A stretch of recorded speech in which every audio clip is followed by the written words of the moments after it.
ప్రేమగల మా పరలోకపు తండ్రి, పరిశుద్ధుడైన మా దేవ, జీవం కలిగిన మా ప్రభువ, నిన్న నేడు నిరంతరము వ్యక్తిగా ఉన్నటువంటి మా దేవ, ఎన్నడు మారని మార్పు చెందని దేవ, మీ ఘనమైన శ్రేష్టమైన పరిశుద్ధమైన మహోన్నతమైన నామములో మీకు వందనములు చెల్లిస్తున్నాము.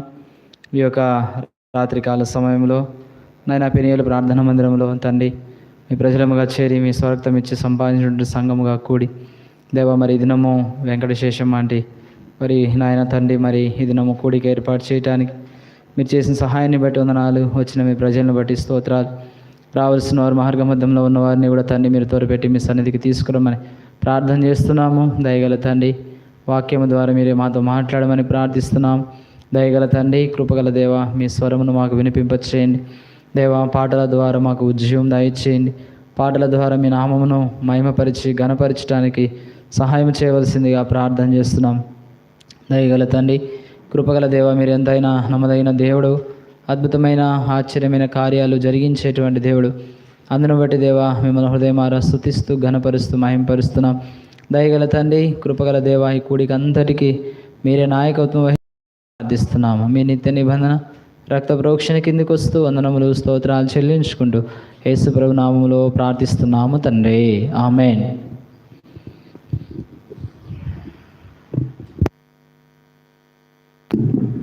సమయంలో పాట పాడుకుందాం.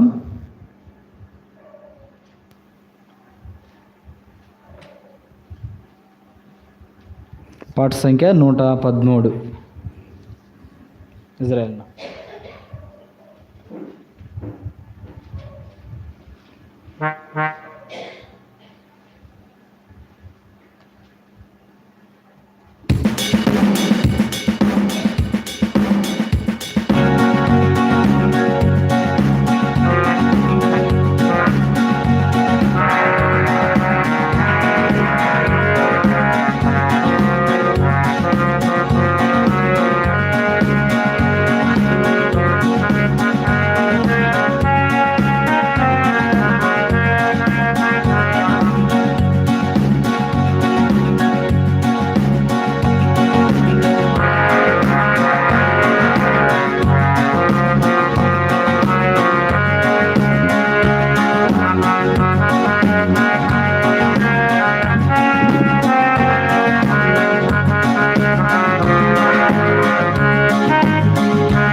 ఆకాశతారా పర్వత సముద్ర ములకన్న గోపాడి. ఆకాశతారా పర్వత సముద్ర ములకన్న గోపాడి.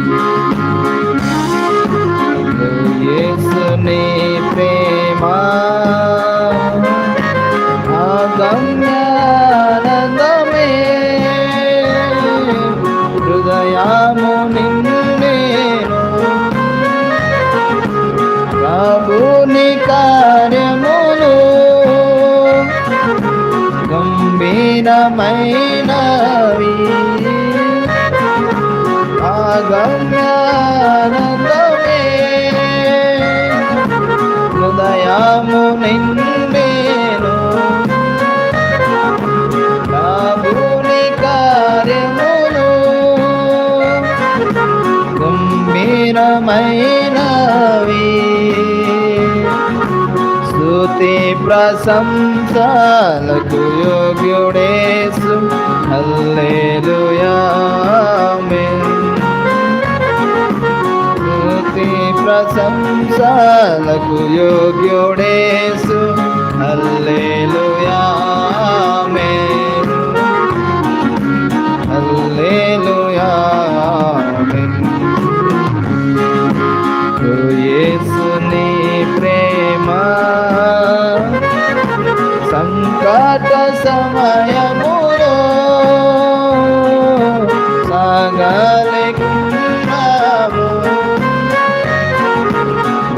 చూపు నా మీద అని నేను మొరపెట్టగా, సంకట సమయములో సాగాలేకున్నాను. దయ చూపు నా మీద అని నేను మొరపెట్టగా, వింటినంటివి నా మొరకు ముందే తోడనుందునంటివి. వింటినంటివి నా మొరకు ముందే తోడనుందునంటివి.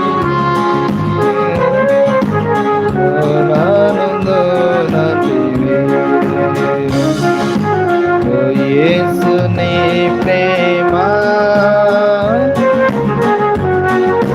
మరణంధకారముకు దయాలు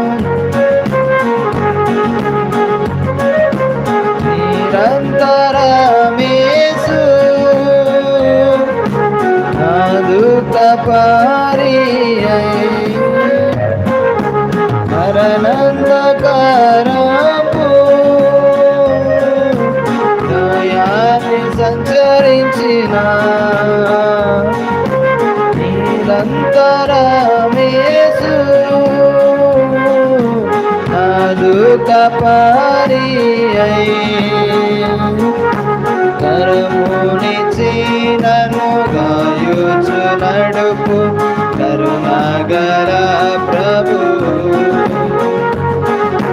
కరమునిచి నన్ను గాయుచు నడుపు కరుణాగల ప్రభు. కరుణాగల ప్రభు. యేసుని ప్రేమ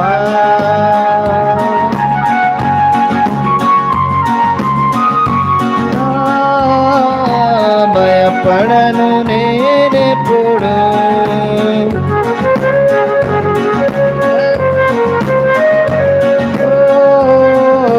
పారున్న దేవును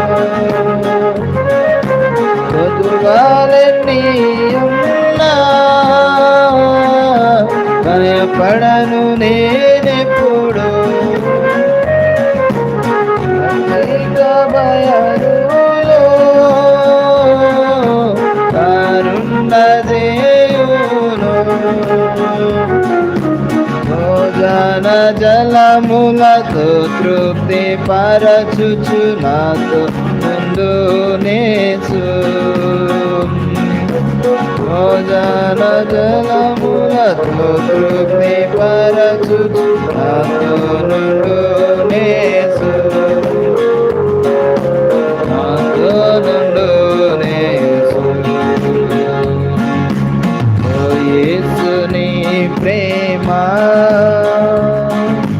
దేవుని గృహములో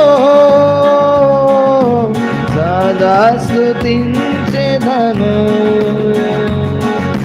సంపూర్ణ హృదయముతో సదా దేవుని గృహములో సదా స్తుతించెదను. పూర్ణ హృదయముతో సదా భజించెదను. స్తుతి ప్రశంసలకు యోగ్యుడేసు. హల్లెలూయా ఆమేన్. స్తుతి ప్రశంసలకు యోగ్యుడేసు. హల్లెలూయా ఆమేన్. హల్లెలూయా ఆమేన్. ఓ యేసుని ప్రేమ ఎంతో మానీయము, ఆకాశకారం పర్వత సముద్రముల కన్న గోపారి ఆకాశతార పర్వత సముద్రముల కన్న గోపారి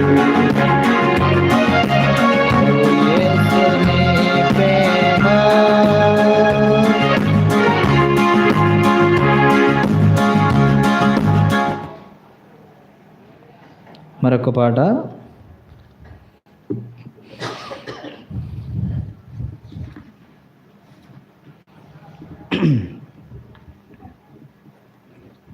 మరొక పాట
పాత పుస్తకంలో 352 అంధకార లోకమునకు వెలుగునివ్వ యేసు ప్రభువచనం 355 పాత పుస్తకంలో 352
అంధకారలోకమునకు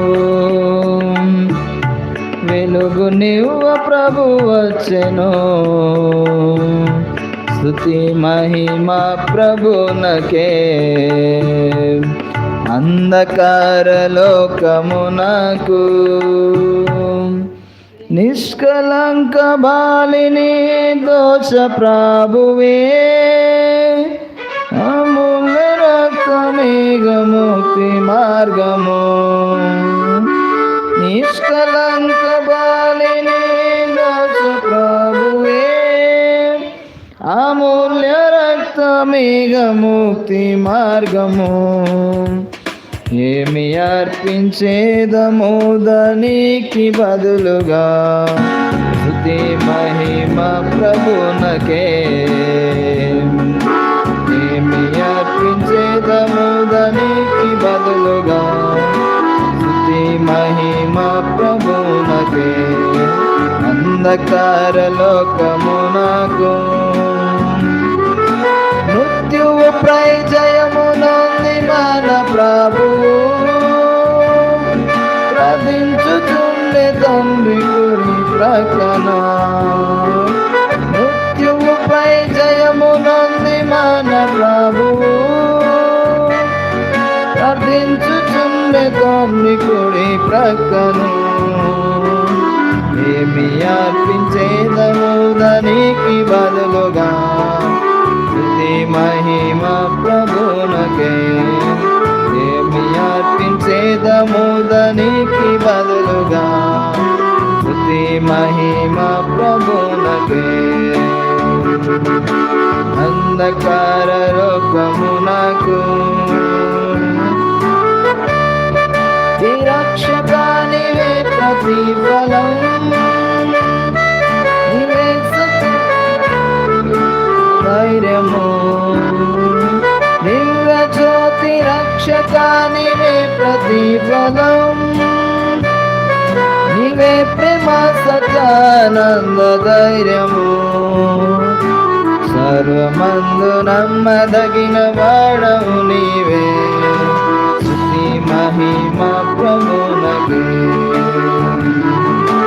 సర్వమందు నమ్మదగిన వాడవు నీవే, స్తుతి మహిమ ప్రభునకే. అంధకార లోకమునకు వెలుగును ప్రభువు వచ్చెను. స్తుతి మహిమ ప్రభునకే. అంధకార లోకమునకు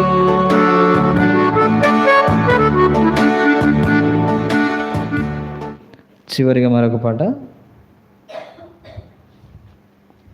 చివరిగా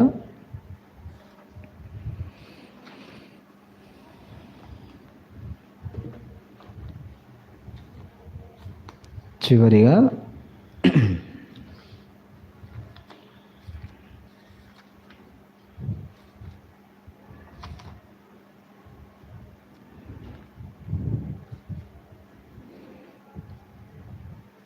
నూట 92 పుస్తకంలో 190.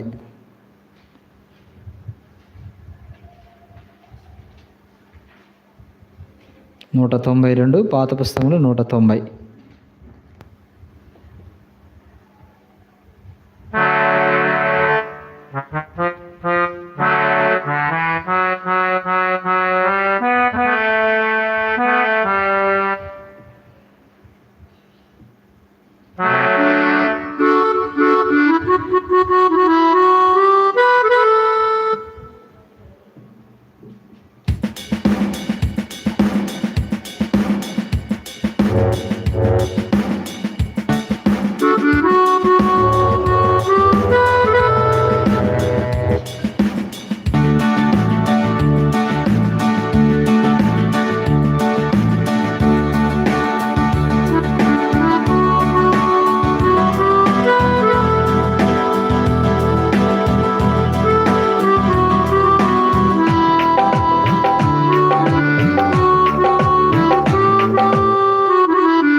ప్రియమైన యేసు ప్రభు వేలాది స్తోత్రములు. నీవిచ్చిన రక్షణకై దేవా స్తోత్రము స్తోత్రములు. నీవు చేసిన ఉపకారముకై దేవా స్తోత్రము స్తోత్రములు.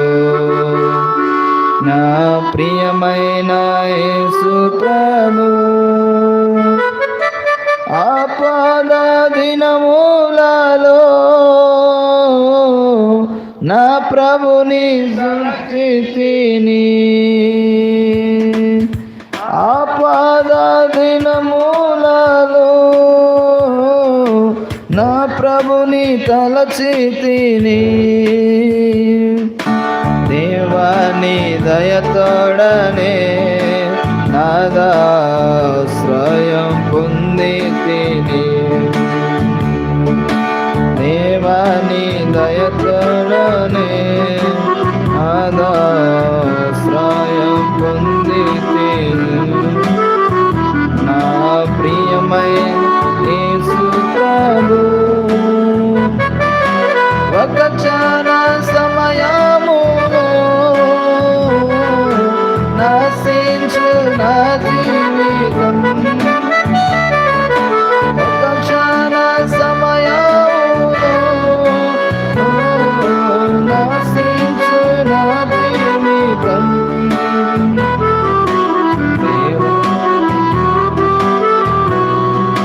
దేవా కృపతోనే జీవించుటకై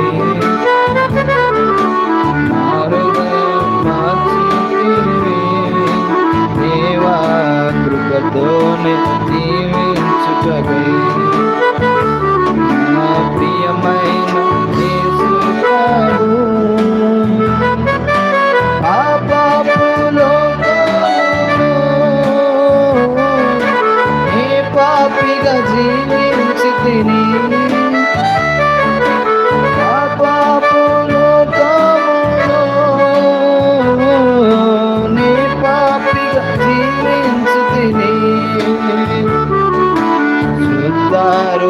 హృదయామిచ్చావు దేవా నిన్ను నే దర్శించుటకై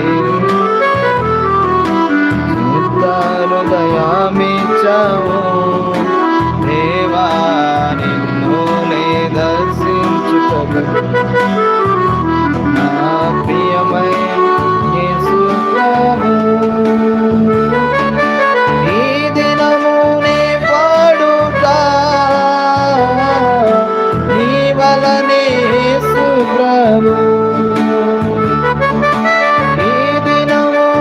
పాడుగా నీ వలనే యేసు ప్రభు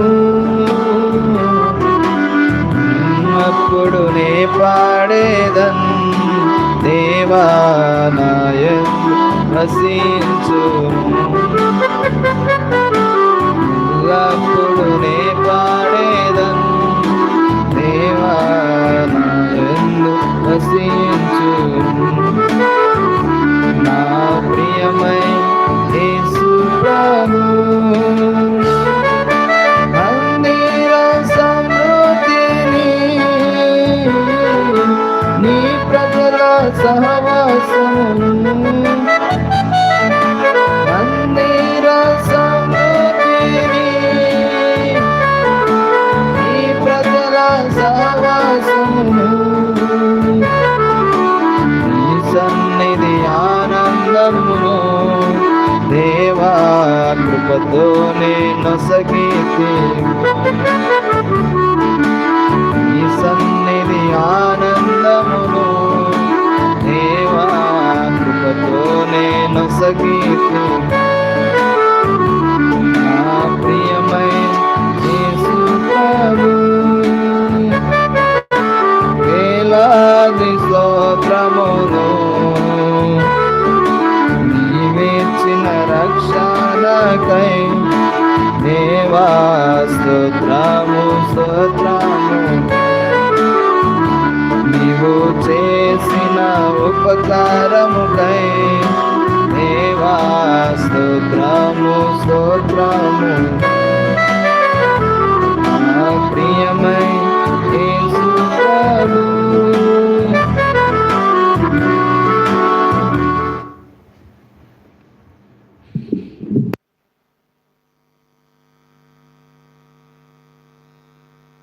సమయంలో కొన్ని మాటలు పరిశుద్ధ లేఖన భాగంలో నుంచి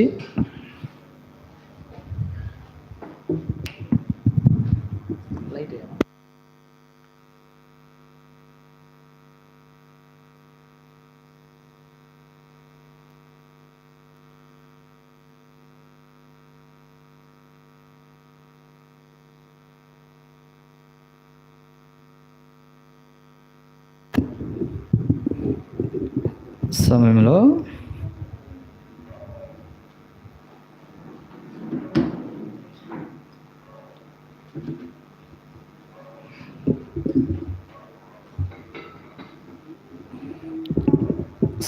పరిశుద్ధమైన లేఖన భాగాల్లో నుంచి కొన్ని మాటలు మనము ధ్యానం చేసుకుందాం. చేరి వచ్చినటువంటి మనము కొన్ని మాటలు పరిశుద్ధ లేఖన భాగంలో నుంచి యెషయా గ్రంథము 9వ అధ్యాయము 6వ వచనం. యెషయా గ్రంథము 9వ అధ్యాయము 6వ వచనం. యెషయా గ్రంథము 9వ అధ్యాయము 6వ వచనాన్ని చదువుకుందాం.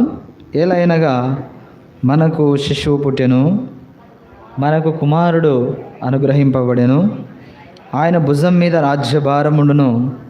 ఆశ్చర్యకరుడు, ఆలోచనకర్త, బలవంతుడైన దేవుడు, నిత్యుడగు తండ్రి, సమాధానకర్తయగు అధిపతి అని అతనికి పేరు పెట్టబడును. మరొకసారి చదువుదాం. ఏలైనగా మనకు శిశువు పుట్టెను, మనకు కుమారుడు అనుగ్రహింపబడెను, ఆయన భుజము మీద రాజ్యభారముండును. ఆశ్చర్యకరుడు, ఆలోచనకర్త, బలవంతుడైన దేవుడు, నిత్యుడగు తండ్రి, సమాధానకర్తయగు అధిపతి అని అతనికి పేరు పెట్టబడును. ప్రార్థన చేసుకుందాం ప్రభు సహాయం కొరకు.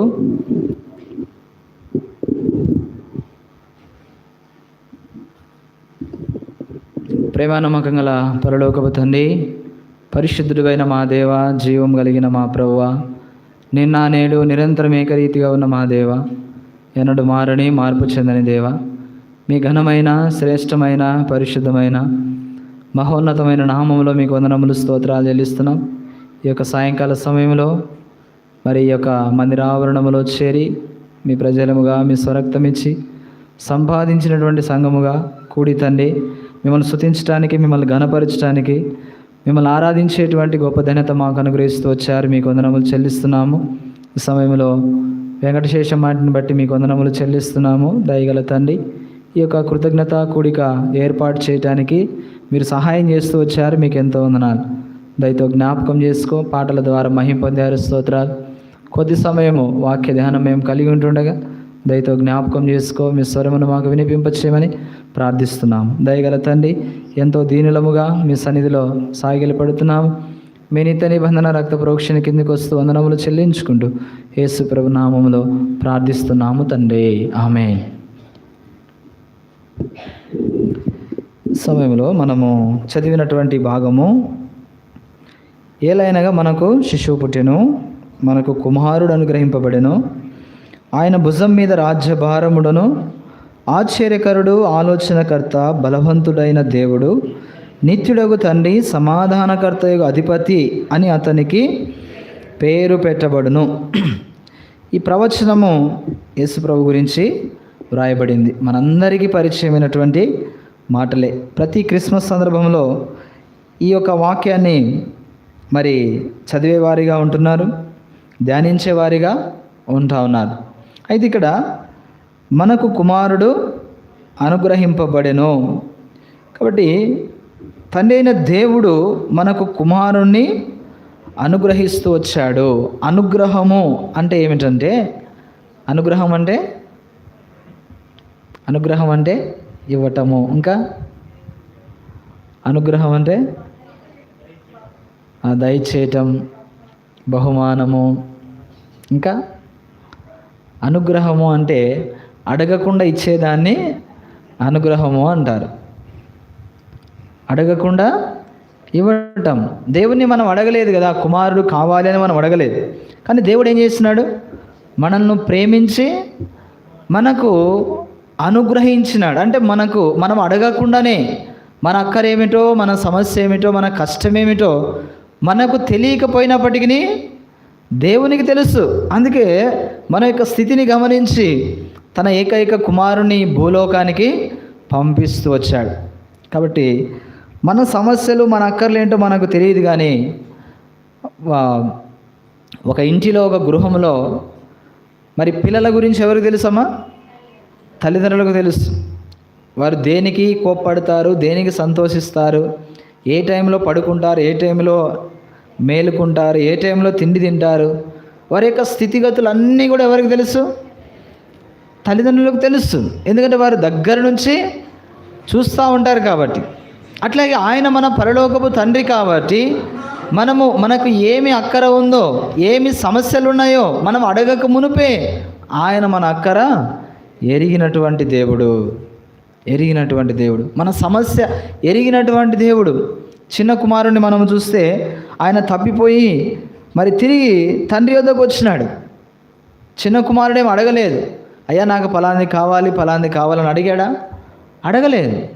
చిన్న కుమారుడు దూరంగా ఉన్నప్పుడే తండ్రి పరిగెత్తుకుని వెళ్ళిపోయినాడు, ఇంటికి తీసుకొచ్చాడు, కొత్త వస్త్రాలు ఇచ్చినాడు, కొత్త చెప్పులు ఇచ్చినాడు కదా, ఇంకా అన్నీ కూడా కొత్తవి ఇస్తూ వచ్చినాడు. కుమారుడేమీ అడగలేదు కదా, అడగకపోయినా తన అక్కరేమిటో గ్రహించినాడు.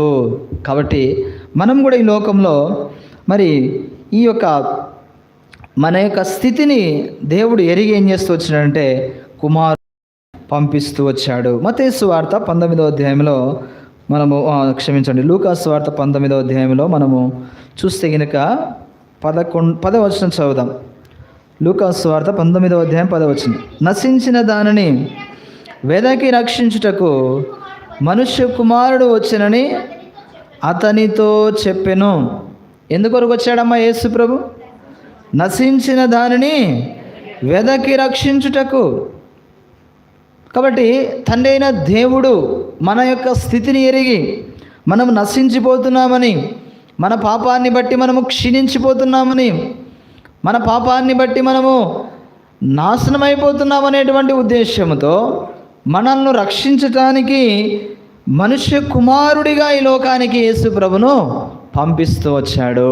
అదే విషయాన్ని మనం ఇక్కడ చదివాం. నశించిన దానిని వెదకి రక్షించుటకు మనుష్య కుమారుడు వచ్చినాడు. మనమందరం నశించిపోతున్నాం, పాపముల చేత అపరాధముల చేత క్షీణించిపోతున్నాం. మన పాపస్థితి మనము భరించలేనటువంటిగా మన పాపస్థితి మనకు భారమైపోతూ వచ్చింది. ఇటువంటి స్థితిలో మనం ఉన్నప్పుడు యేసు ప్రభువుని ఈ లోకానికి పంపించినాడు. ఆయన ఏం చేశాడమ్మా? వెదకి రక్షించినాడు కదా. మనము మొదట ఆయనను వెదకలేదు, మొదట మనం ఆయనను కనుగొనలేదు. ఆయనే మనల్ని వెతికినాడు, ఆయనే మనల్ని కనుగొన్నాడు, ఆయనే మనలను ప్రేమించినాడు కదా. మనం ఆయనను ప్రేమించితేమని కాదు, కానీ ఆయనే మొదట మనల్ని ప్రేమించినాడు. కాబట్టి ఆయన మనల్ని వెతికాడు. మనము ఎరుగుదుము. మరి తప్పిపోయినటువంటి గొర్రె గురించి మనము చూస్తున్నాం కదా. తప్పిపోయిన గొర్రె గురించి మనం ఎరుగుదుము. ఆ సమయంలో మనము చూస్తే కనుక 99 గొర్రెలు, మొత్తం ఎన్ని గొర్రెలు ఉన్నాయి? ఆయనకి 100 గొర్రెలు ఉన్నాయంట. 100 గొర్రెలు ఉంటే ఒక గొర్రె ఏమైపోయింది? తప్పిపోయిందంట. తప్పిపోయినప్పుడు ఆ 99ని కూడా ఎక్కడ విడిచిపెట్టినాడు ఆయన? అరణ్యంలో విడిచిపెట్టినాడంట. అరణ్యంలో విడిచిపెట్టినాడు. ఎందుకు అరణ్యంలో విడిచిపెట్టినాడు? 99 గొర్రెలన్నీ కూడా ఎక్కడ ఉన్నాయి? ఒక దగ్గర ఉన్నాయి, ఒకే స్థలంలో ఉన్నాయి. కాబట్టి ఈ 99 గొర్రెలను హాని చేయడానికి ఏది కూడా రాకపోవచ్చు బహుశా. అందుకే ఒక సామెత ఉంది కదా భూలోకంలో. ఏమని సామెత ఉంది? కలిస్తుంటే కలదు సుఖం కదా. కలిస్తుంటే కలదు సుఖం. ఐకమత్యమే మహాబలం. ఐకమత్యం ఏంటంట? మహాబలము. అందుకే మనం ఎలా ఉండాలి? ఐక్యంగా ఉండాలి. ఎందుకన్నా వేరే వాళ్ళను కొట్టడానికా, వేరే వాళ్ళ మీద పోట్లాడడానికా? దీనికోసం కాదు మనం ఐక్యతగా ఉండాల్సింది. దేనికోసము? ఆత్మీయంగా మనం ఎదుగుట కొరకు, ప్రభువులో ఆత్మీయంగా ఉన్నతమైన స్థితికి వెళ్ళట కొరకు, ఆత్మీయంగా మనము బలపరచబడడానికి, ఆత్మీయంగా మనము శక్తి నొందుట కొరకు మనము ఐక్యతగా ఉండాలి. ఐక్యమత్యమే మహాబలము అన్నారు కదా. కాబట్టి ఇక్కడ 99 గొర్రెలను అరణ్యంలో ఎందుకు విడిచిపెట్టినా అంటే అవన్నీ ఎలా ఉన్నాయి? ఐక్యమత్యంగా ఉన్నాయి, ఏకంగా ఉన్నాయి. అందుకే ప్రభు అన్నాడు కదా, మీలో ఇద్దరు వేటిని కూర్చైనా ఏకీభవించి నన్ను అడిగితే నేను ఏమన్నాడు? ఇస్తానన్నాడు. భూమి మీద ఇద్దరు ఏకీభవించి నా నామములో ఏమి అడిగినా ఇస్తానన్నాడు. మరి ఈ ఒక గొర్రెకు ఎవరు లేరు కదా సహాయం చేయటానికి, ఒక గొర్రెకు ఎవరు లేరు సహాయం చేయటానికి. కాబట్టి అది తప్పిపోయింది. తన యొక్క పాప స్థితిని బట్టి అది పక్కకి వెళ్ళిపోయింది ఆ గొర్రె. అయితే తన యొక్క యజమానుడు ఏం చేస్తూ వచ్చాడంటే అది దొరికేంత వరకు కూడా ఏం చేయలేదంట, విడిచిపెట్టలేదంట కదా. చూడండి, లూకాసు వార్త 15వ అధ్యాయము 4వ వచనం. మీలో ఏ మనిషికైనా 100 గొర్రెలు కలిగి ఉండగా వాటిలో ఒకటి తప్పిపోయినలా అతడు 99 అడవిలో విడిచిపెట్టి తప్పిపోయినది దొరుకు వరకు దానిని వెదక వెళ్ళడా. దొరికేంత వరకు కూడా ఏం చేస్తున్నాడంటే మనుషుడు వెతుకుతున్నాడు, అలసిపోలేదు. సర్లే దొరికితే దొరికింది, లేకపోతే లేదు, వెళ్ళిపోదాంలే అనుకోలేదు. అది వెతికేంత వరకు కూడా ఈ యొక్క మనుష్యుడు అలసిపోలేదు. కాబట్టి మన జీవితానికి కూడా పోల్చుకుంటే మనం కూడా ఎన్నో సందర్భాల్లో ప్రభువును విడిచిపెట్టి ఆయనను తృణీకరించి మనం తిరిగినటువంటి వారు. ఈ దేవుడు నాకు వద్దు, ఈ దేవుడు నా దేవుడు కాదు అని మనం ఎన్నోసార్లు ఆయనను త్రోసివేసినాం, తృణీకరించినాం, మన దారిలో మనం వెళ్ళిపోతూ వచ్చినాం, ఎన్నోసార్లు ఆయనను తృణీకరించినాం. నేను పుట్టినప్పటి నుంచి క్రైస్తవ కుటుంబంలో పుట్టా. ఒక సందర్భంలో ఇంటర్మీడియట్ ఎగ్జామ్స్ రాసినప్పుడు నేను ఫెయిల్ అయిపోతే ఇలాగే చర్చి వైపు చూసి నేను అన్నాను, ఏమన్నాను తెలుసా, నువ్వేమి దేవుడవయ్యా, అసలు నువ్వు దేవుడు అయితే నన్ను ఏం చేయాలా, పాస్ చేయాలి కదా. నిజంగా నువ్వు నా దేవుడు అయితే ఏం చేయాలా, పాస్ చేయాలి కదా. మరి నన్ను ఎందుకు ఫెయిల్ చేసినావు? అంత మూర్ఖత్వం కదా. దేవుడు అంటే ఎరగనటువంటి స్థితి, దేవుణ్ణి వెదకలేనటువంటి స్థితి కదా. సరిగా చదువుకోకుండా దేవుని మీద మనం నేరారోపణ చేయొచ్చామా? చేయకూడదు. మన ఇష్టానుసారంగా జీవించి, మనకు నచ్చినట్లుగా జీవించి తర్వాత దేవుని మీద దేవుడు నాకేమీ సహాయం చేయాలా అని అనకూడదు. నేను అన్నట్ల బుద్ధిహీనంగా రక్షణ లేక మునుపు, రక్షింపబడక మునుపు, యేసు ప్రభువుని ఎరగక మునుపు అంత మూర్ఖంగా మాట్లాడుతూ వచ్చిన. నిజంగా నువ్వు దేవుడైతే నన్ను పాస్ చేయాలి కదా. బుక్స్ చదివేదిలా, కాలేజీకి వెళ్ళేదిలా, చదువుకునేదిలా, కానీ ఏం కావాలంట, పాస్ కావాలా. మందిరానికి వచ్చేదిలా, మందిరంలో ప్రార్థన చేసేదిలా, మందిరంలో ఆరాధన చేసేదిలా, ప్రభు బలలో పాలు పంపులు పొందేదిలా, సువార్త ప్రకటించేదిలా, కూడికలకు వచ్చేది లేదు. కానీ ఏం కావాలి మనకు? ఏం కావాలమ్మా? ఆశీర్వాదం కావాలి. న్యాయమా ఇది? న్యాయం అంటారా? కదా.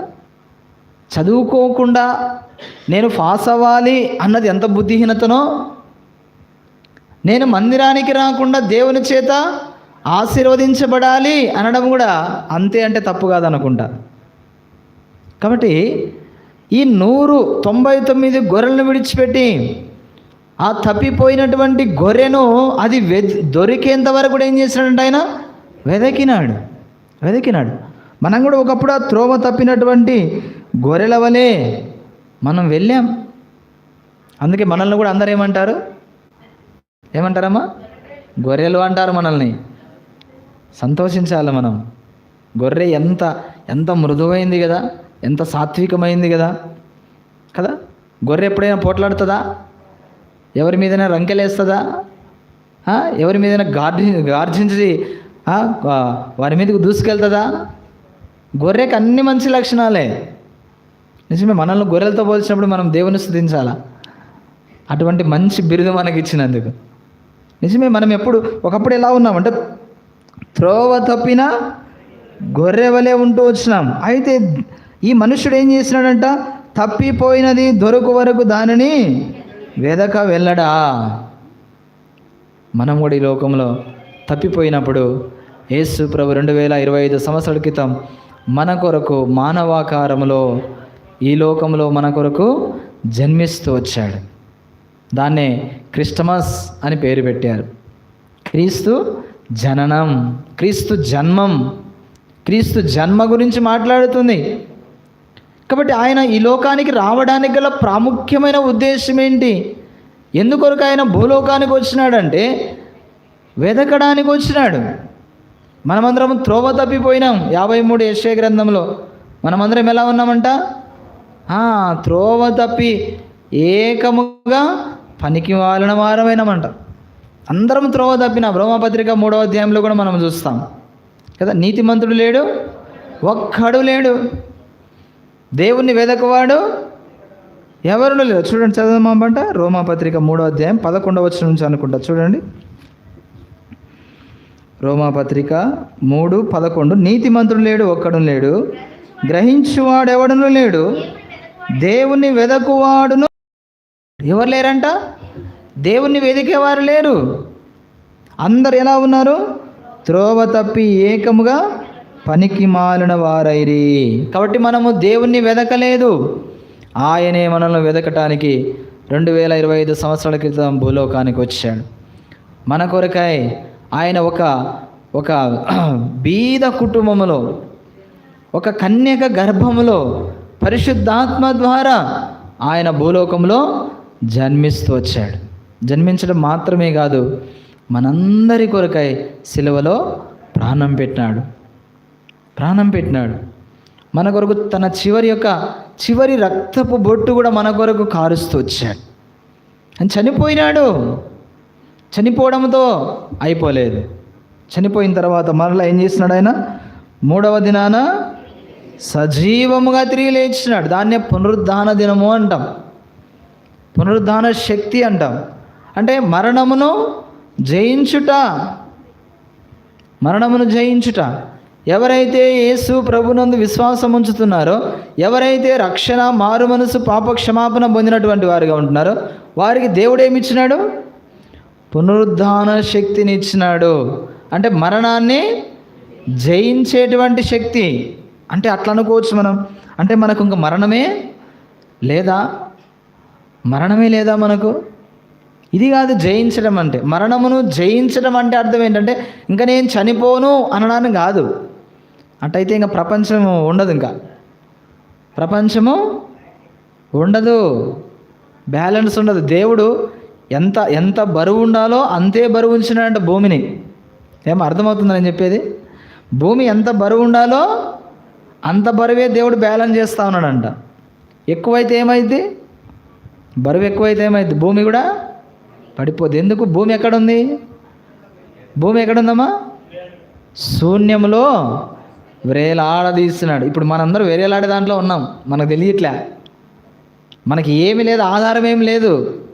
దేవుడు ఒక్క మాట ఆజ్ఞాపిస్తే ఏమైంది? భూమి అంతా అది శూన్యంలో ఉంది, వేలాడుతూ ఉంది. కాబట్టి మన జీవితాల్లో మనము జ్ఞాపకం చేసుకోవాల్సినటువంటి వారంగా ఉంటున్నాం. మనం ప్రభువును వెదకలేదు, ఆయనే మనల్ని వెదకినాడు. రక్షించటానికి భూలోకానికి వచ్చినాడు. మనందరి కొరకు ఆయన ప్రాణం పెట్టినాడు, తిరిగి లేచినాడు. మనకు కూడా ఇటువంటి పునరుద్ధాన శక్తిని ఇచ్చాడు. పునరుద్ధాన శక్తి అంటే మనము ఈ లోకాన్ని విడిచిపెట్టిన మన శరీరానికి మరణం ఉందేమో కానీ మన ఆత్మకు మరణము లేదు. అందుకే దేవుని వాక్యంలో ఉంది కదా, మీ జీవము క్రీస్తుతో కూడా దేవుని యొద్ద దాచబడి ఉంది కదా. మన మరణము శరీరానికే కానీ ఆత్మకు కాదు. ఎందుకొరకు? యేసు ప్రభువునందు విశ్వాసం ఉంచాం కాబట్టి. అదే మాట ఇక్కడ యేసు ప్రభు అదే చెప్తున్నాడు. నశించిన దానిని వెదకి రక్షించుటకు మనుష్య కుమారుడు వచ్చిన తన గురించి తానే చెప్పుకుంటున్నాడు. ఆ ముందు వచనాల్లో మనము చూస్తే జక్కయ్య గురించి ఆ సందర్భంలో ఈ మాటలో చెప్తున్నాడు. జక్కయ్య అనేటువంటి ఒక మనుష్యుడు ఉన్నాడు. ఆయన ఎక్కడున్నాడంట? ఏ పట్టణం? ఆ మేడి చెట్టు మీద ఉన్నాడు, కరెక్టే. ఏ పట్టణంలో ఉన్నాడు? ఎరికో. మనకు కొన్ని గుడ్డి గుర్తులు ఉంటాయి అన్నమాట. ఏముంటాయమ్మా? కొన్ని గుడ్డి గుర్తులు ఉంటాయి. వాళ్ళ పేరు చెప్పంగానే అదే జ్ఞాపకం వస్తుంది మనకు. వాళ్ళ పేరు చెప్తే అదే ఇప్పుడు చెప్పారు కదా మీరు, జక్కయ్య ఎక్కడున్నాడంటే ఎక్కడున్నాడా? మేడి చెట్టు. మంచిదే, వెరీ గుడ్. ఆయన అక్కడే ఉన్నాడు. కానీ ఆయన ఏ పట్టణంలో ఉన్నాడు అంటే ఎరుకో పట్టణంలో ఉన్నాడు కదా. యేసుప్రభు ఆ ఎరుకో పట్టణం మార్గం కూడా ప్రవేశిస్తున్నప్పుడు చాలామంది ఆయన చుట్టూ వచ్చినారు. యేసుప్రభు ఎవరో చూద్దామని చాలామంది వచ్చినారు. అయితే జక్కయ్య ఎవరైనా పొట్టివాడైనందున ఒక సామెత ఉంది, పొట్టివాడు గట్టివాడంట. పొట్టివాడు ఎలా ఉంటాడా? గట్టివాడు. చూడ్డానికి పొట్టిగా ఉంటాడు కానీ చాలా గట్టిగా ఉంటాడంట. జక్కయ్య కూడా అట్లాగే ఉన్నాడు. ఎలాగా? పొట్టివాడిగా ఉన్నాడు. చూడాలంటే మరి చూడలేకపోయినాడు. అందుకే ఆయన ఏం చేసినట్టే, ఎలాగ ఈ మార్గం కూడా వస్తాడు కదా అని చెప్పి ఆయన ఒక మేడి చెట్టు ఎక్కినాడంట. యేసుప్రభు వెళ్తూ ఆ మేడి చెట్టు పైకి చూసి ఏమన్నాడంటే, అయ్యా జక్కయ్య, త్వరగా దిగుము, నేడు నేను నీ ఇంట ఉండవలసి ఉంది, నేను నీ ఇంటిలో బస చేయాలి ఈరోజు అనగానే జక్క ఏం చేసినాడంటే సంతోషంగా త్వరగా దిగినాడంట. ఎలా దిగాడమ్మా? త్వరగా దిగినాడు కదా. ఎవరైనా జక్కయ్య పొట్టివాడు కదా, మరి ఏం దిగినాడంట? ఎట్లా దిగినాడంట? త్వరగా దిగాడంట. అంటే యేసు ప్రభును చేర్చుకోవడానికి అంత ఆశ తన జీవితంలో ఉంది, తన హృదయంలో అంత ఆశ ఉంది. సరే, ఆయన ఏం చేశాడు? త్వరగా దిగి సంతోషముతో ఆయనను చేర్చుకున్నాడు, తన హృదయంలో చేర్చుకున్నాడు. తర్వాత ఏం చేసినాడు? తన ఇంటిలో చేర్చుకున్నాడు. తన ఇంటిలోకి యేసుప్రభుని ఆహ్వానించినాడు. చూడండి మంగేమంటున్నాడు, త్వరగా దిగి సంతోషముతో ఆయనను చేర్చుకున్నాడు. కాబట్టి ఎప్పుడైతే యేసుప్రభు జక్కయ్య గృహంలోకి వచ్చినాడో, ఎప్పుడైతే యేసయ్య జక్కయ్య ఇంటిలోనికి ప్రవేశిస్తూ వచ్చినాడో, ఆ ఇంటిలో ఏమొచ్చిందమ్మా? మార్పు కలిగింది, గొప్ప మార్పు వచ్చింది. అందుకే దేవుని వాక్యం రాయబడింది అపోస్తల కార్యములు 16:31 మాట చూడండి. అపోస్తల కార్యములు 16:31. ప్రభువైన ఎందుకనగా అపోస్తల కార్యములు 16:31. అందుకు వారు, ప్రభువైన యేసునందు విశ్వాసం ఉంచుము, అప్పుడు నీవును నీ ఇంటి వారును రక్షణ పొందుదురని చెప్పి కదా. ప్రభువైన యేసునందు విశ్వాసం ఉంచితే ఏమవుతుందంట? నీవును నీ ఇంటి వారును ఏమవుతారు? రక్షణ పొందుతారు. కాబట్టి మనము అంగీకరిస్తే, మనము విశ్వసిస్తే, మనతో పాటు మన కుటుంబం అంతా కూడా రక్షింపబడుతుంది. ఇక్కడ జైలు అధికారి గురించి మాటలు రాస్తూ వచ్చినాడు. మొదటగా ఎవరు అంగీకరించారు యేసుప్రభుని అంటే జైలు అధికారి అంగీకరించినాడు. మొదటగా యేసుప్రభుని తెలుసుకున్నాడు. ఎవరిని బట్టి? పౌలు శీలను బట్టి. వారు మధ్యరాత్రిలో చెరసాలలో ప్రభువును స్తుతించి ఆరాధించి వారు ప్రార్థన చేస్తూ ఉంటే ఖైదీలందరూ ఏం చేస్తున్నారంట? వింటున్నారంట. ఖైదీలందరూ వింటున్నారు కదా. మనం బోధిస్తే ఉంటే మాట్లాడుకునేవాళ్ళు, సెల్లు చూసుకునేవాళ్ళు, రింగ్ అవుతూ ఉంటే రింగ్ అయ్యేవాళ్ళు కదా. ఎన్ని పరిస్థితులు ఉంటాయో మన దగ్గర సంఘంలో. బయట గురించి చెప్పట్లా, సంఘంలో చెప్తున్నా. యేసుప్రభు మాటలు వినబడుతుంటే ఏం చేస్తాం చెప్పండి? వెళ్ళిపోతున్నా, బయటికి వెళ్ళిపోతా, వచ్చేవాళ్ళు పోయేవాళ్ళు. మాకెంత డిస్టర్బెన్స్గా ఉంటుందంటే ఇంకా తప్పని స్థితిలో ఏం అనలేక ఇక నిలబడతాం తప్ప ఏం చేయలేం. ఇప్పుడు ఒకవేళ మన దగ్గరికి ఒక కలెక్టర్ వచ్చాడు అనుకోండి, మనం వెళ్ళిపోతుంటాం మధ్యలో. ఎంత అర్జెంట్ కాల్ అయినా తర్వాత చేద్దాంలే అనుకుంటారా లేదమ్మా? ఎవరైనా ముఖ్యమైన ఆయన వచ్చినాడు, ఎమ్మెల్యే వచ్చినాడు మీ ఇంటికే వచ్చినాడు, మధ్యలో ఫోన్ వస్తే వెళ్ళిపోతాం, బయటికి వెళ్ళిపోతామా? మరి దేవుని మందిరంలో పోయేవాళ్ళు పోతూ ఉంటారు, వచ్చేవాళ్ళు వస్తూ ఉంటారు, మాట్లాడేవాళ్ళు మాట్లాడుతూ ఉంటారు, అల్లరి చేసేవాళ్ళు చేస్తూ ఉంటారు. ఎవరి పని వారిదే. చెరసాలలో అట్లా లేదు. చెరసాలలో ఎంత క్రమం ఉందో చూడండి. చెరసాలలో ఏముంది చెప్పట్లే మీరు? చెరసాలలో ఏముంది? మందిరములో ఏముంది? మందిరములో క్రమం ఉందా? అందుకే దేవుని వాక్యం రాయబడింది, అక్రమం విస్తరించడం వలన అనేకుల ప్రేమ చల్లారిపోతుంది. ఎందుకు ప్రేమ చల్లారిపోతుంది అంటే అక్రమం విస్తరిస్తూ ఉంది. అక్రమము విస్తరిస్తూ ఉంది. చెరసాల ఎంత చక్కగా పౌలు శీల పాటలు పాడుతూ ఉంటే, ప్రార్థన చేస్తూ ఉంటే ఖైదీలందరూ వింటున్నారు ఎంత చక్కగా. చెరసాలలో ఎంత క్రమం ఉందో చూడండి. చెరసాలలో ఎంత చక్కగా దైవజనుల యొక్క మాటలు వింటూ ఉన్నారు. ఖైదీలు అంటే మామూలు వాళ్ళు ఉంటారా? ఇక్కడ ఎవరైనా ఉన్నారా ఖైదీలు? ఎవరం లేవు, మనమంతా మంచోళ్ళమే కదా.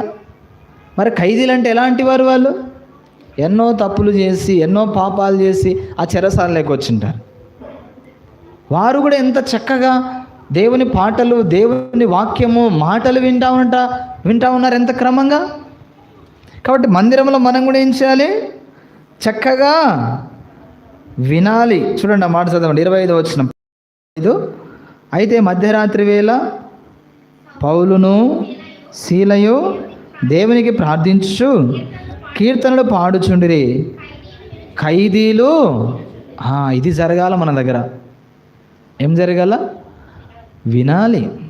దేవుని వాక్యంలో ఉంది, బలి అర్పించుట కంటే మాట వినుట శ్రేష్టం. దేవుని మాట ఎంతమంది మనం వింటున్నాం? జక్కయ్య నీ ఇంటి దగ్గర నేను ఉండాలి అంటే, ఈరోజు వద్దు ప్రభా, రేపు రాపో, ఈరోజు ఖాళీ లేని నేను అన్నాడా? వెంటనే త్వరగా ఎప్పుడెప్పుడు యేసుప్రభుని చేర్చుకోవాలా, ఎప్పుడెప్పుడు నా ఇంటికి వస్తాడా. తను ఊహించలేదు అసలు యేసుప్రభు నా ఇంటిలో వసిస్తాడని ఊహించలే. మనం కూడా ఇక్కడ కూర్చున్నటువంటి చాలామంది జీవితాలు మనం కూడా ఊహించి ఉన్నాం, బహుశా నేను యేసుప్రభుని నమ్ముకుంటానా, నేను కూడా దేవుని సేవ చేస్తానని నా జీవితంలో నేను ఎప్పుడు కూడా ఊహించలేదు, అసలు ఆలోచన లేదు. కానీ దేవుడు అద్భుతమైన రీతిలో దేవుని సేవకు పిలిచాడు. అలాగ మీలో చాలామంది కూడా యేసుప్రభుని నేను నమ్ముకోను అన్నోళ్ళు చాలా పట్టింపుండి ఉండొచ్చు. కానీ ప్రభువు మిమ్మల్ని కూడా దర్శించినాడు, రక్షించుకున్నాడు. కాబట్టి ఇక్కడ మనం చూసినట్లయితే పౌలు శీల ప్రార్థన చేస్తున్నారు, కీర్తనలు పాడుచున్నారు, ఖైదీలు చక్కగా వింటున్నారు. బహుశా జైలు అధికారి కూడా వింటున్నాడేమో. బహుశా అకస్మాత్తుగా భూకంపం వచ్చింది, చెరసాల పునాదులు అదిరిపోయినాయి, తలుపులన్నీ తెరుచుకున్నాయి, బంధకాలన్నీ ఊడిపోయినాయి. చెరసాల నాయకుడు ఏం చేస్తున్నాడంట? మేలుకొని. చెరసాల నాయకుడు ఎంత భయపడిపోయినాడో. ఖైదీలందరూ తప్పించుకొని పోయినారేమో, ఇంకా నా ఉద్యోగము పోతుంది. ఇన్ని రోజులు ఎంత సిన్సియర్గా నేను డ్యూటీ చేస్తూ వచ్చాను, ఇప్పుడు నా సాక్ష్యం అంతా పోయింది. పై అధికారులు నన్ను ఏమంటారో, నన్ను మరి ఇంటికి వెళ్ళిపోమంటారేమో, లేకపోతే నన్ను డిస్మిస్ చేస్తారేమో, రకరకాలటువంటి ఆలోచనలు వస్తున్నాయి ఆయన దగ్గర. అయితే ఆయన ఏం చేయాలో అర్థం కాక ఏమనుకున్నాడు? ఆయన కత్తి తీసుకొని చనిపోదాం అనుకున్నాడు. అయితే పౌలు అన్నాడు, నువ్వు ఏ హాని చేసుకోవద్దు, మేమందరము ఇక్కడనే ఉన్నాం. పౌలు శీల అంటే వెళ్ళాల. మరి మిగతా వాళ్ళకి ఏమైంది? వాళ్ళు దేవుని నమ్ముకోలే కదా. మిగతా ఖైదీలైనా పారిపోయి ఉండొచ్చు కదా, ఇదేదో మంచి అవకాశం అని వాళ్ళు కూడా పారిపోలే. పౌలు శీల వారు చేసినటువంటి ప్రార్థనలు ఏం చేస్తున్నాయంటే, ఈ జైలు అధికారిని రక్షించింది, కాపాడింది, తన ఉద్యోగంలో కూడా సహాయం చేస్తూ వచ్చింది. అందుకే మనం కూడా ఏం చేయాలంటే, ప్రతి విషయంలో ఇతరుల ప్రార్థన సహాయాన్ని మనము కోరుకోవాలి. కొంతమంది ఏమనుకుంటారంటే, మాకు ఎవరి ప్రార్థన సహాయము అవసరం లేదండి, మాకు మేమే ప్రార్థనా పరులం అనుకుంటారే కొంతమంది. ఎవరి ప్రార్థన కోరుకోరు కదా. మాకు మేమే సాటి, మా అంత ప్రార్థనా పరులే లేరు. పరిసేయుడు అట్నే అనుకున్నాడు. పరిసేయుడు ఏమనుకున్నాడు? నాలాంటి ప్రార్థనా పరుడు లేడు, నా వలే నమ్మకస్తులు లేడు, నా వలే జీవించేవాడెవరు లేడు. సుంకర్ అంటున్నాడు, అయ్యా పాపినైన నన్ను కరుణించు. ఎవరి నీతిమంతులుగా తీర్చబడ్డాడు దేవుని దృష్టిలో? సుంకరి నీతిమంతునిగా తీర్చబడ్డాడు. కాబట్టి పౌలు శీల చేసినటువంటి ప్రార్థన జైలు లేకపోతే చెరసాల నాయకుని యొక్క చుట్టూ కంచె వేయబడింది. అందుకే తన ఉద్యోగంలో కూడా దేవుడు ఏం చేస్తున్నాడు? సహాయం చేస్తూ వచ్చాడు. అందుకే మనం కూడా ఇతరుల ప్రార్థన సహాయాన్ని మనము కోరుకోవాలి. ఇతరులకు ప్రార్థన అంశాలు మనం ఇవ్వాలి. మన సమస్యలుంటే ఇతరులకు చెప్పుకోవాలి. ముఖ్యంగా సేవకులకు కూడా చెప్పాలి కదా. కొన్ని విషయాలు మాకు తెలియదు, అక్కడ పాకి అప్పుడు మా చెవిలో పడుతుంది అన్నమాట. వాళ్ళు చెప్పి వీళ్ళు చెప్పి ఇటు చెప్పుకొని అటు చెప్పుకుంటే అప్పుడు మా చెవిలోకి వస్తుంది. మరి ఎట్లా మాకు తెలిస్తే కదా మేము ప్రార్థన చేసేది, మాకు తెలిస్తే కదా మేము సంఘంలో అనౌన్స్మెంట్ చేసేది. కాబట్టి ఇక్కడ ఈయనను కాపాడింది. తర్వాత ఈయన ఏం చేస్తున్నాడంటే రక్షణ పొందినాడు. అయ్యా, రక్షణ పొందుటకు నేనేం చేయాలి అన్నాడు. ప్రభువైన యేసునందు విశ్వాసం ఉంచుమప్పుడు నీవును నీ ఇంటి వారును రక్షణ పొందుదురు అన్నాను. ఈ మాట ఎప్పుడైతే చెప్పబడిందో ఆయన విశ్వసించినాడు, నమ్మాడు. ఆయన నమ్మడం మాత్రమే కాదు, తన కుటుంబం అంతా కూడా ఏమైందంట, రక్షణ పొంది బాప్తిసం తీసుకున్నారట. 33వ వచనం చూడండి. రాత్రి ఆ గడియలోనే అతడు వారిని తీసుకొని వచ్చి వారి గాయములు కడిగెను. వెంటనే అతడును అతని ఇంటి వారందరూ బాప్తిస్మం పొందిరి. చూసారా, పౌలుని ఇంటికి తీసుకొచ్చారు. పౌలు శీలను తీసుకొచ్చిన తర్వాత ఏం చేసినాడంట, వారి గాయములు కడిగినాడంట ఆయన. చూడండి ఎంత దీనత్వం ఉందో చూడండి ఈయన దగ్గర, ఎంత మార్పు వచ్చిందో చూడండి కదా. చెరసాల అధికారి, వీళ్ళు ఖైదీలుగా ఉన్నారు. ఒక అధికారంలో ఉన్నటువంటి నాయకుడు ఏం చేస్తున్నాడంటే ఖైదీల యొక్క గాయములు కడిగినాడంట. కడిగాడు, గాయములు కడిగి ఇప్పుడు ఏం చేస్తున్నాడు, వెంటనే అతడును అతని ఇంటి వారందరూ బాప్తిస్మం పొందారంట. చూసారా, ఇంటి వారందరూ రక్షణ పొందాలి. అది మన కోరిక అయి ఉండాలి. నేను మాత్రమే కాదు, నా కుటుంబం అంతా కూడా రక్షింపబడాలి. కుమారులు, కోడన్లు, మనవన్లు, మనవరాళ్ళు, కుమార్తెలు, అల్లుళ్ళు, మనవళ్ళు, మనవరాళ్ళు అందరూ కూడా ప్రభు సన్నిధిలో ఉండాలి. ఇది మన కోరిక అయి ఉండాలి. కాబట్టి ఈయన ఏం చేస్తున్నాడంటే ఈయన బాప్తిస్మం పొందడం మాత్రమే కాదు, ఇంటి వారందరూ కూడా బాప్తిస్మం పొందినారు. అందుకే దేవుని వాక్యం ఉంది కదా, నమ్మి బాప్తిస్మం పొందినవాడు రక్షణ పొందుతాడు, రక్షింపబడతాడు. కాబట్టి నీకు కోరిక ఉండాలి. ఏమని కోరిక ఉండాలా, నా కుటుంబం అంతా రక్షింపబడాలి, నా కుటుంబం అంతా దేవుని సన్నిధిలో కనబడాలి, నా కుటుంబం అంతా కూడా ప్రభువుని తెలుసుకోవాలి. నేను ఏ దేవుణ్ణి అయితే తెలుసుకున్నాను, నేను ఏ ప్రభువునైతే తెలుసుకున్నానో, ఎవరైతే నా కొరకు ప్రాణం పెట్టారో ఆ రక్షకుని నేను తెలుసుకున్నా, నా కుటుంబం అంతా కూడా తెలుసుకోవాలి. వారందరూ రక్షణ పొందాలి అని మనము ఆశ కలిగి ఉండాలి. అందుకే ప్రభు వాగ్దానం చేస్తున్నాడు కదా, ప్రభువైన యేసునందు విశ్వాసం ఉంచుము, అప్పుడు నీవును నీ ఇంటి వారును రక్షణ పొందుతారు. కాబట్టి వీరు విశ్వాసం ఉంచారు, తర్వాత ఏం చేసినారు, బాప్తిస్మం కూడా తీసుకున్నారు. రక్షింపబడిన ప్రతి ఒక్కరికి ఏమవసరమా, బాప్తిస్మం అవసరం. ఇంకా ఎవరైనా మన సంఘంలో బాప్తిస్మం తీసుకోకపోతే వారి కోసం మనం ప్రార్థన చేయాలి, వారిని మనం సిద్ధపరచాలి. రక్షింపబడిన ప్రతి ఒక్కరికి దేవుడు ఇచ్చినటువంటి ఆజ్ఞ ఏంటంటే బాప్తిస్మము తీసుకోవాలి. కాబట్టి కుటుంబం అంతా కూడా రక్షణలోకి వచ్చింది. తర్వాత 34లో మరియు అతడును వారిని ఇంటిలోనికి తోడుకొని వచ్చి భోజనం పెట్టి దేవుని యందు విశ్వాసం ఉంచిన వాడై తన ఇంటి వారందరితో కూడా ఆనందించెను. తర్వాత ఏం చేస్తున్నాడంటమ్మా, ఇంటికి తోడుకొని వచ్చి భోజనం పెట్టినాడంట. చూసారా, భోజనం పెట్టాడు కదా. కాబట్టి వారు చెరసాలలో ఉన్న కారణాన్ని బట్టి ఒకవేళ చెరసాలలో వారికి శ్రేష్టమైన ఆహారము దొరకలేదేమో, అందుకే వారిని ఇంటికి తీసుకొచ్చి ఏం చేసినాడు, భోజనం పెట్టినాడంట. చూసారా, భోజనం పెట్టడం అంటే వారిని పరామర్శించటం, వారి యొక్క అక్కర్లు తెలుసుకోవటం, వారి యొక్క సమస్యల్లో పాలు పంపులు పొందడం. అందుకే మన ఇంటికి ఎవరు వచ్చినా ఏం చేయాలి, ఒక గ్లాస్ భోజనం పెట్టకపోయినా ఏం చేయాలి, కనీసం ఒక గ్లాస్ మంచినీళ్ళైనా ఇవ్వాలి. ఎవరు వచ్చినా, శత్రువులు వచ్చినా, ఏం చేయాలంట? ఒక్క గ్లాసు మంచినీళ్ళైనా ఇవ్వాలంట. మనకెవరు శత్రువులు ఉండకూడదు. ఎవరు శత్రువులు అనేది భూలోకంలో ఎవరిని కూడా మనము ఉంచుకో. మనుషులు ఎవరు మనకు శత్రువులు కాదు. మనం ఎవరితో పోరాడుతున్నాం? దురాత్మల సమూహముతో పోరాడుతున్నాం. ఆడే మన శత్రువు, కానీ మనుషులు ఎవరు మన శత్రువులు కాదు. ఎవరు మన గృహానికి వచ్చినా మనం మొదట చేయాల్సిన పని ఏంటంటే వారికి మంచినీళ్ళు ఇవ్వాలి. అన్న చలికాలంలో ఏం నీళ్ళు తాగుతాలి అనకూడదు, అది మర్యాద. కాబట్టి ఈయన ఏం చేస్తున్నాడంటే భోజనం పెట్టినాడంట. అంటే వారిని తృప్తిపరిచాడు, వారిని సంతోషపరుస్తూ వచ్చాడు. కాబట్టి మన ఇంటికి ఎవరు వచ్చినా సంతోషంతో వారు తిరిగి వెళ్ళాలి. అప్పుడు ఆ ఇంటికి ఏమొస్తుందంట?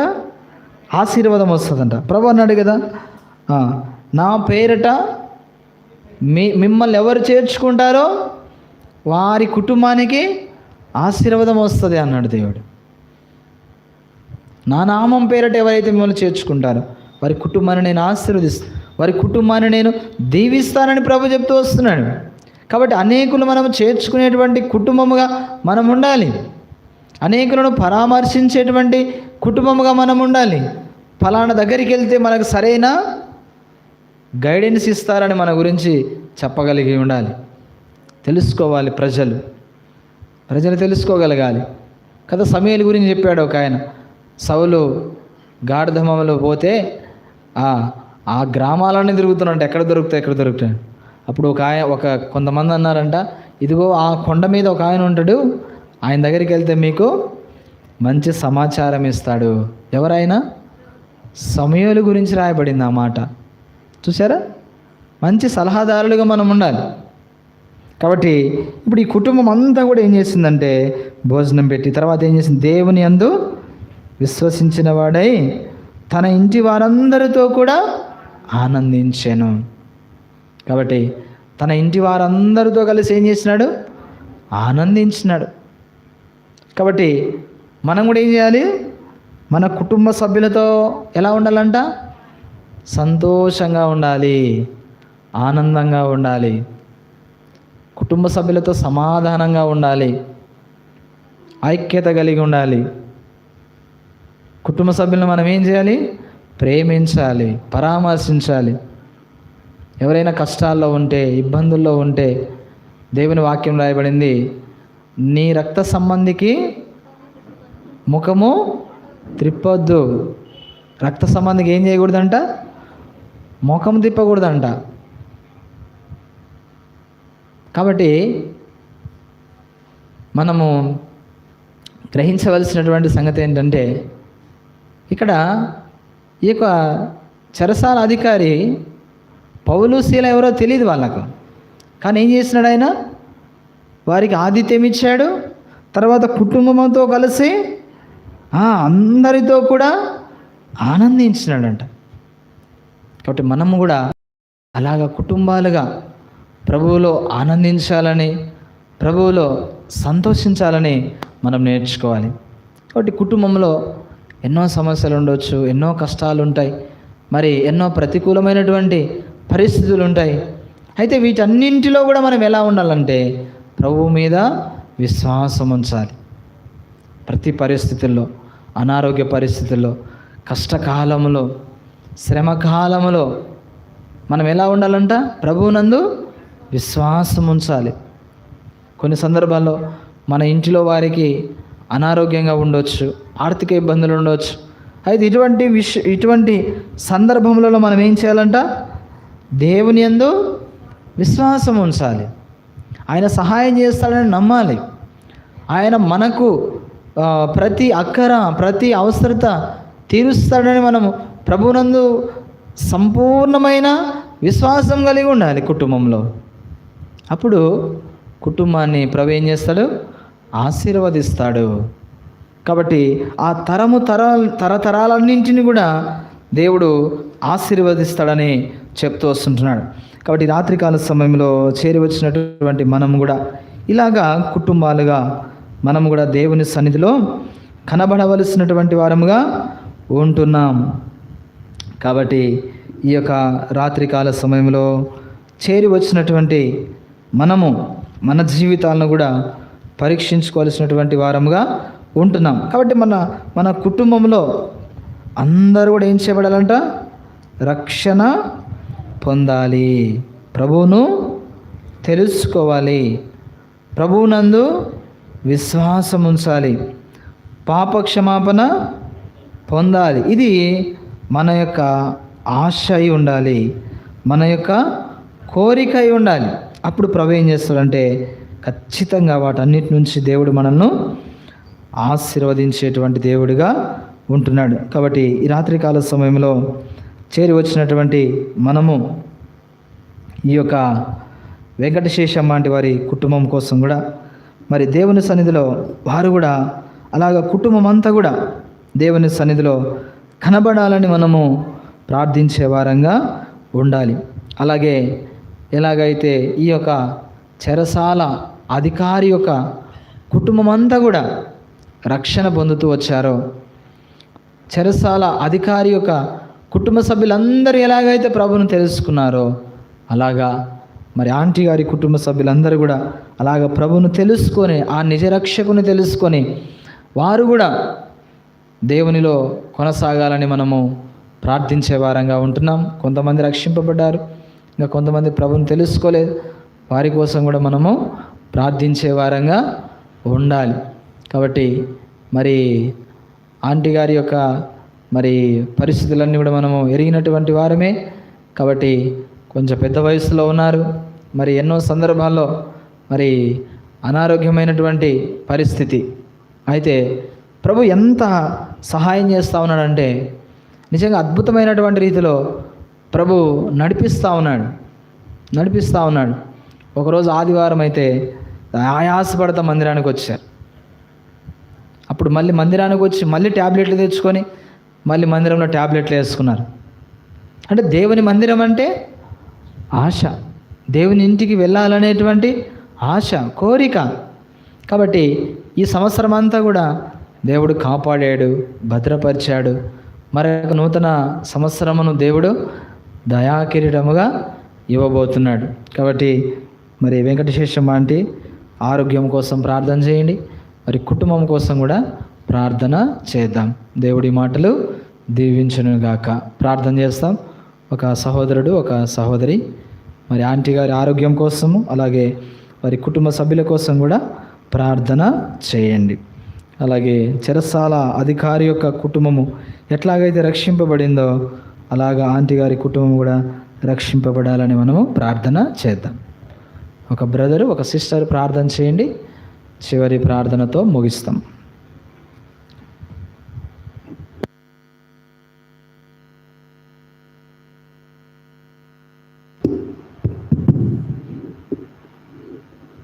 బ్రదర్స్,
తండ్రి, పరిశుద్ధుడైన మా దేవ, జీవం కలిగిన మా ప్రభువా, నిన్న నేడు నిరంతరం ఏకరీతిగా ఉన్న మా దేవ, ఎన్నడు మారని మార్పు చెందని దేవ, మీ ఘనమైన శ్రేష్టమైన పరిశుద్ధమైన మహోన్నతమైన నామంలో మీకు వందనములు చెల్లిస్తున్నాం. ఈ యొక్క రాత్రికాల సమయంలో పెనియలు ప్రార్థనా మందిరంలో తండ్రి మీ ప్రజలుగా చేరి మిమ్మల్ని ఆరాధిస్తూ ఘనపరుస్తూ మాయంపరుస్తున్నాం. మీ దాసరాలు వెంకటశేషమ్మాటిని బట్టి మీకు వందనాలు. దయగల తండ్రి, కృపగల దేవ, ఆంటీ జీవితంలో తండ్రి మీరు ఇచ్చిన రక్షణను బట్టి మీకు స్తోత్రాలు దేవా. తండ్రి నాయన ప్రభువా, మీ వాక్యములో తండ్రి చెప్పబడుతూ వచ్చినట్లుగా దయగల తండ్రి, కృపగల దేవ, మీరు కుమారుడుగా మా కొరకు అనుగ్రహింపబడుతూ వచ్చారు. మీకు వందనములు చెల్లిస్తున్నాను. దయగల తండ్రి, కృపగల దేవ, యేసుక్రీస్తు ప్రభువును తండ్రి నశించిపోతున్నటువంటి మమ్మల్ని వెదకి రక్షించడానికి ఈ లోకానికి పంపిస్తూ వచ్చిన విధానమును బట్టి దేవా మిమ్మల్ని స్తుతిస్తున్నాను, ఘనపరుస్తూ మాయంపరుస్తున్నాను. దయగల తండ్రి, కృపగల దేవ, నాయన తండ్రి జక్కయ్య తన ఇంటిలో చేర్చుకున్నటువంటి విధానమును బట్టి మీకు స్తోత్రాలు. తన జీవితాన్ని మార్చినటువంటి దేవుడు, తన కుటుంబాన్ని మార్చినటువంటి దేవుడు. దయగల తండ్రి నాయన ప్రభు, చెరసాల అధికారి యొక్క కుటుంబాన్ని కూడా మీరు మారుస్తూ వచ్చారు దేవా. మీకు వందనాలు. ప్రభువైన యేసునందు విశ్వాసం ఉంచినప్పుడు నీవును ఇంటి వారిని రక్షణ పొందుతారన్న వాగ్దానాన్ని నాయన తండ్రి ప్రభువా, చెరసాల అధికారి యొక్క కుటుంబంలో మీరు జరిగిస్తూ వచ్చారు. అందుని బట్టి మీకు వందనాలు. దయగల తండ్రి ప్రభువా, మీ అందు విశ్వాసం ఉంచి తన ఇంటి వారందరితో కూడా సంతోషిస్తూ వచ్చినట్లుగా చూపిస్తూ వచ్చారు. దయగల తండ్రి, మేము కూడా అలాంటి జీవితాలు జీవించాలని మాట్లాడుతూ వచ్చారు. వందనాలు చెల్లిస్తున్నాం. ముఖ్యంగా ప్రభువా, మరి వెంకటశేషమ్మ ఇంటి కొరకై ప్రార్థన చేస్తున్నాము. మీ మహాకృపను బట్టి, మీ కనికరాన్ని బట్టి దేవా మరి ఇంతవరకు సజీవంగా ఉంచుతూ వచ్చారు. అందును బట్టి మీకు వందనాలు నాయన. ఎన్నో తండ్రి అనారోగ్య పరిస్థితుల్లో, ప్రతికూలమైనటువంటి పరిస్థితుల్లో, శరీర బలహీనతల్లో మీరు ఎన్నో విధాలుగా సహాయం చేస్తూ ప్రభా మీరు బలపరిచి దేవ మీ పునరుద్ధాన శక్తితో ఆయన నింపుతూ వచ్చిన విధానమును బట్టి దేవ మీకు వందనములు చెల్లిస్తున్నాం. దయగల తండ్రి, కృపగల దేవ, మరి నాయన తండ్రి వారికి ఇచ్చిన నాయన కుమార్తె అల్లుడు వారి కుటుంబాలను జ్ఞాపకం చేసుకో, వారి పిల్లల్ని కూడా జ్ఞాపకం చేసుకో. దయగల తండ్రి, కృపగల దేవ, ముఖ్యంగా మనవడి కొరకై ప్రార్థన చేస్తున్నాము. దయగల తండ్రి, తన యొక్క బలహీనత మీరు ఎరిగినటువంటి దేవుడు తండ్రి, మీరే బలపరిచి మంచి ఆరోగ్యమును, బలమును, శక్తిని దయచేయమని ప్రార్థిస్తున్నాం. తన బలహీనతలో మీరు తోడుగా ఉండి నడిపించి మంచి ఆరోగ్యం ఇవ్వమని ప్రార్థన చేస్తున్నాం. అలాగూ నాయన కుమారుడు, కోడళ్ళు తండ్రి వారి పిల్లల కొరకు కూడా ప్రార్థన చేస్తున్నాం. వారిని కూడా దీవించి ఆశీర్వదించి కుటుంబం అంతా కూడా రక్షింపబడాలని తండ్రి మీరు ఆశపడుతున్నటువంటి దేవుడు. మా కోరిక కూడా అదే గనుక ప్రభా మీ సన్నిధిలో కుటుంబం నిమిత్తమై ప్రార్థన చేస్తున్నాం. దయగల తండ్రి, కృపగల దేవ్, వారి కుటుంబాలన్నింటిని కూడా మీరు దీవించండి, ఆశీర్వదించండి. మరొకసారి వెంకటశేషమాటిని బట్టి మీకు వందనములు చెల్లిస్తున్నాం. మంచి ఆరోగ్యమును, శక్తిని, బలమును దయచేయమని ప్రార్థిస్తున్నాం. దయగల తండ్రి, కృపగల దేవ, నాయన తండ్రి కుటుంబానికి రావాల్సిన దీవెన, ఆశీర్వాదం దయచేయండి. మీ ప్రజలైన వారందరూ కూడా వచ్చారు. అందుని బట్టి మీకు వందనాలు. మరి ఆంటీ గారి కొరకు, వారి కుటుంబం కొరకు ప్రార్థించేటువంటి గొప్ప ధన్యత మాకు అనుగ్రహిస్తూ వచ్చారు. అందును బట్టి మిమ్మల్ని స్తుతిస్తూ ఘనపరుస్తూ యేసు ప్రభు నామంలో ప్రార్థిస్తున్నాము తండ్రి, ఆమేన్. మన తండ్రి అయిన పరలోకపు దేవుని ప్రేమ, ప్రభువైన యేసుక్రీస్తు వారి యొక్క కృప, పరిశుద్ధాత్మేక అన్యోన్య సహవాసం, ఆదరణ కూడి వచ్చిన మనకు ఈ లోకమున్న సకల పరిశుద్ధులకు ఇప్పుడు ఎల్లప్పుడు సదాకాలము తోడైండి నడిపించును గాక, ఆమేన్. Praise Lord brothers and sisters, praise lord.